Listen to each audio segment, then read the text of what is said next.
हाय, मैं आप सभी का स्वागत है। अगर आपने हमारे MNS न्यूज लाइव चैनल को सब्सक्राइब नहीं किया है तो तुरंत ही सब्सक्राइब करें और साथ ही बेल आइकन को भी दबाएं ताकि आपको ताजा खबरों की नोटिफिकेशन मिलती रहे। आइए देखते हैं आज की कुछ ताजा खबरें। नागपुर में दीक्षा भूमि विकास में निधि जारी नहीं किए जाने का मुद्दा राष्ट्रवादी कांग्रेस के प्रकाश गजभिये ने विधान भवन में उठाया, जिसके बाद विधान भवन परिसर के बाहर पत्रकारों से बातचीत के दौरान उन्होंने पिछली बीजेपी सरकार की दीक्षा भूमि को लेकर उदासीन रवैये के बारे में भी पत्रकारों को जानकारी दी है। आज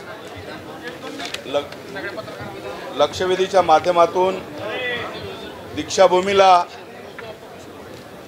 त्या ठिकाणी 325 कोटी रुपयांची मागणी तत्कालीन मुख्यमंत्री देवेंद्र फडणवीसला त्या ठिकाणी केलेली होती, परंतु ती मागणी पूर्ण झालेली नाही।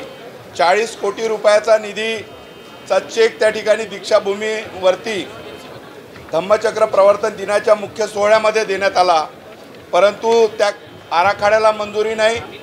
त्या ठिकाणी उच्च स्तरीय कमिटी मुख्य सचिवाच्या अध्यक्षतेखाली असते, त्या कमिटीकडून मान्यता नाही आणि नकाशे सुद्धा मंजूर झालेले नाही।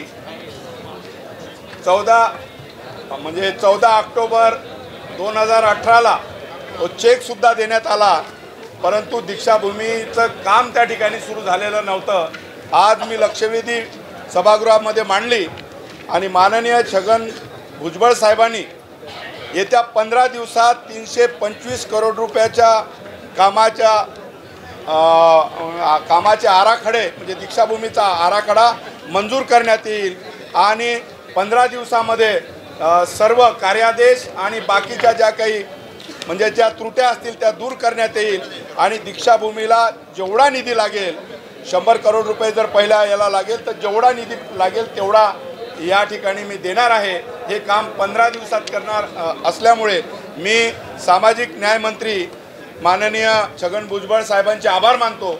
माननीय मुख्यमंत्री महोदय आजच त्या ठिकाणी दीक्षाभूमीला गेलेले आहेत आणि दीक्षाभूमीला त्या ठिकाणी त्यांनी दर्शन घेतलेलं आहे आणि खऱ्या अर्थाने हे महाविकास आघाडीचं सरकार आल्यामुळे आता दीक्षाभूमीचा विकास त्या ठिकाणी झाल्याशिवाय राहणार नाही आणि गेली 2 वर्ष रखडत असलेली दीक्षाभूमीचे कामं ते आता पूर्णत्वास त्या ठिकाणी होतील असं आशा आहे।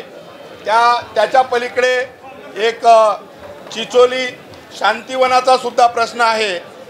त्या ठिकाणी 350 कोटी रुपयाचा प्रस्ताव तो सुद्धा धुळकाट पडलेला आहे आणि त्या शांतिवनाचा विकास करणं गरजेचं आहे, कारण डॉक्टर बाबासाहेब आंबेडकरांच्या सर्व वापरलेल्या वस्तू, त्यांचे कापड, त्यांचे टेलिफोन, त्यांचे शूज, त्यांचे बेल्ट, त्यांच्या जीवनामध्ये ज्या वापरलेल्या सर्व ऐतिहासिक वस्तूचं जतन त्या ठिकाणी करण्यात आलेलं आहे, परंतु त्याकडे सुद्धा या मागील भाजप सरकारने 1 रुपया सुद्धा दिला नाही।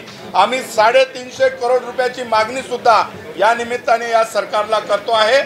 विशेषतः दीक्षाभूमीला 325 करोड रुपये या सरकारने निश्चितच आम्ही टप्प्याटप्प्याने देणार आहे आणि आता लगेच जो कुठला निधी लागेल आम्ही निधी दीक्षाभूमीसाठी कमी पडू देणार नाही अशी ग्वाही सभागृहामध्ये विधान परिषदेमध्ये माननीय छगन भुजबळ साहेबांनी दिलेली आहे। धन्यवाद। वहीं दूसरी खबर सामने आ रही है। विधान भवन परिसर में पत्रकारों से बातचीत के दौरान जलगांव में शिक्षण विभाग में हुए घोटालों का मुद्दा विधान भवन में उठाए जाने की जानकारी देते हुए जलगांव जिले के पार्षद ने इस घोटाले की जल्द से जल्द जांच करने की मांग सरकार से की है। वहीं तीसरी खबर सामने आ रही है। सत्ता पक्ष पर विपक्ष पार्टी बीजेपी का हल्ला बोल पत्रकारों से बातचीत के दौरान मुंबई मेट्रो मुद्दों के साथ ही उठाया। आरे कार शेड का मुद्दा, कहा मौजूदा सरकार के खिलाफ अगले हफ्ते में मुंबई के सड़कों पर आंदोलन करेंगी बीजेपी। फिलहाल वक्त हो चुका है ब्रेक का। ब्रेक से लौटने के बाद बने रहिए MNS न्यूज के साथ। नमस्कार।